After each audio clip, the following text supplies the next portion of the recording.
నామస్మరణం భవభయకరణం రమణం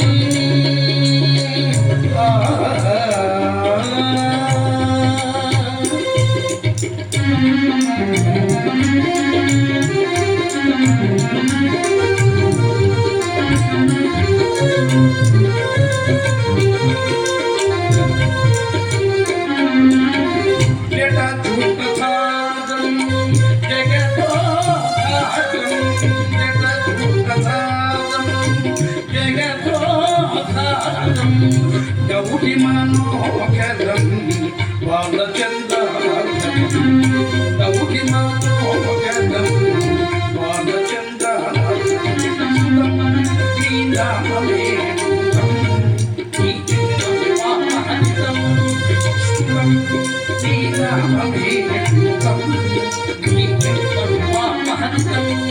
ఆనంద సుధా హరితం దేవతీ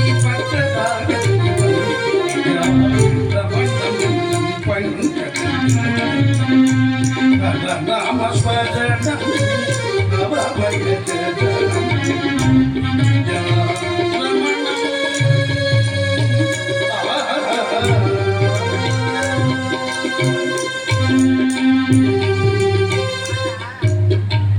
ఇలా స్వామివారిని ధ్యానిస్తూ నారద మునీంద్రుడు ఎలాగైనా గోవిందనామస్మరణ మహత్యం తెలుసుకోవాలని ఆయన పట్టణం విడచి ఊరపై సుగల పచ్చని వరి చేలం గడచి ఆరావిపక్ష సంకులంబుల తోటం గడచి పల్లంబుల దిగుచు మెట్టలను నెక్కుచు గదు పొదలం దూర్చు ఈ కారణ్యమైనటువంటి అడవి ప్రాంతంలో బయలుదేరి వెళ్తున్నాడు. అడవి ప్రాంతం ఎలా ఉందంటే కవులు వర్ణించారు. పుట్టలను కొట్టి చెదులను పిలుచు భల్లు కంపులు అంటే పుట్టలను చీల్చి చెదులను పీల్చుకొని తింటున్నాయంట. కరిడి అంటే ఎలుగు బంట్లు.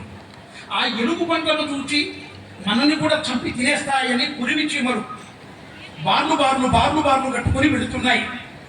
ఆ కురివి చీమలను చూచి చుట్టూరు నీరు విడుచుకొని నడుమ నిద్రపోతున్నాయి రేచు కుక్కలు. ఆ రేచు కుక్కలను తిరగించి భీతి చేత పరిగెత్తుతున్నాయి దుప్పులు. ఆ రేచు కుక్కలు చూస్తే మనల్ని చంపేస్తాయని జింకలు దుప్పులు పరిగెత్తుతున్నాయి. దుప్పుల పాదాల కింద పడి నలిగి చనిపోతామని పెద్ద పెద్ద సర్పాలు పొదల్లేకి మరి గుట్టల్లేకి వెళ్ళిపోతున్నాయి.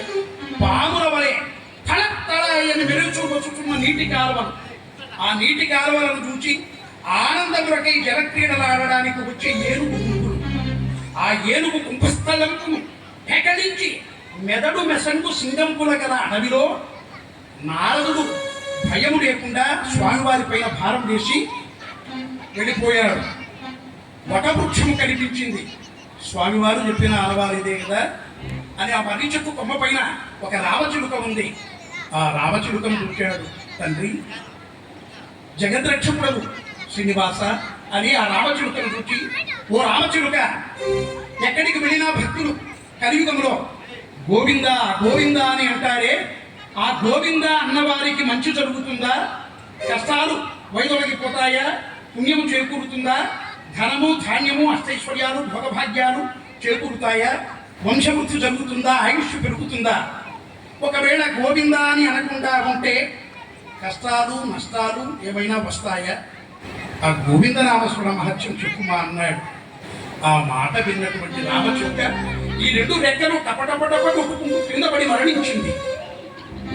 నారదుడు బాధతో, అయ్యో నిష్కారణముగా ఈ పేడ పురుగు కూడా మరణించింది, ఈ రామచిలుక చనిపోయిందే రెండవది, ఈ పాపాన్ని నాకు మూటగట్టావా తండ్రి అంటూ దానికి దహన సంస్కారాలు చేసి నారదుడు ఇలా వైకుంఠానికి